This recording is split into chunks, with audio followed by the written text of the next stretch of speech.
ایسے راستے دکھائیں گے کہ لڑائی جاری رہے.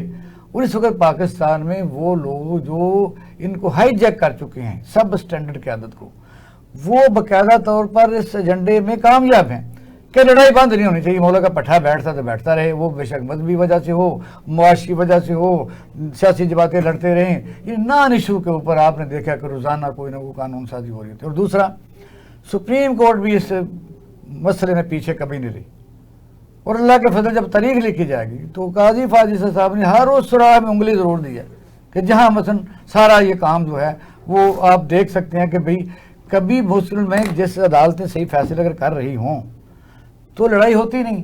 اچھا اقبال شاہ صاحب, یہ پہلے چیف جسٹس پاکستان ہے کہ جن کا فیصلہ آنے سے پہلے لوگوں کو پتا ہوتا ہے کہ یہ کیا فیصلہ کرے. میں رات کلب میں بیٹھا ہوا تھا تو وہاں پریزیڈنٹ نائب صدر لاہور ہائی کورٹ باہر بیٹھے تھے, وکلاء بیٹھے تھے, تو آپ نے دیکھا کہ ایک آڈیو لیکس کا بات ہوئی تھی, ایشو تھا, تو انہوں نے کہا جی یہ پرائیویسی جو ہے نا, بابر ستار ہے غالباً جسٹس نے یہ کہا تھا کہ کسی کی پرائیویٹ جو ہے وہ اس کو حق حاصل آئین دیتا ہے کہ آپ کس طرح کسی کے بستروں میں گھس کے اس کی باتیں سن سکتے ہیں. تو یہ ابھی کیا چل رہا تھا, تو پھر ریویو میں جب گئے تو رات سارے وکلاء کہہ رہے تھے کہ جو بینچ بنا ہے, شرمناک بات تو یہ ہے کہ سب سے پہلے رات کلبوں میں بات ہو رہی تھی کہ صبح یہ فیصلہ سیٹسفائیڈ ہوگا, اور وہی ہوا. ٹھیک بات.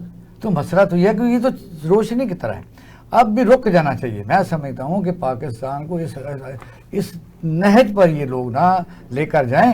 اگر ان کو کوئی اختیارات ملے ہوئے ہیں تو اگر یہ ان کو آئین جو ہے اختیارات دیتا ہے تو آئین باقاعدہ پابند بھی کرتا ہے, ذمہ داریوں کا احساس بھی دلاتا ہے, اور یہ بھی کہتا ہے کہ اگر کانسٹیٹیوشنل عہدے پر قائم ہے تو کانسٹیٹیوشن کا بھی خیال کرنا ہے.